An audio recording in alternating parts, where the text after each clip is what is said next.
అన్నా నేనే నీకు నాన్ననైనరా, ఊరంతా మెచ్చేటట్టు నీ పెండ్లే చేసినరా.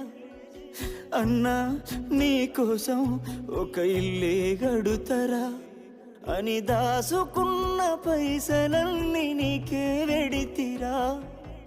ఇంతలోనే అన్నా, ఇంతలోనే అన్నా,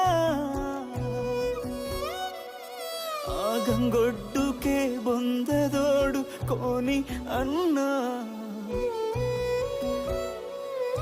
ఇక ఇదే నాకు ఇల్లు అన్నవారా అన్నా.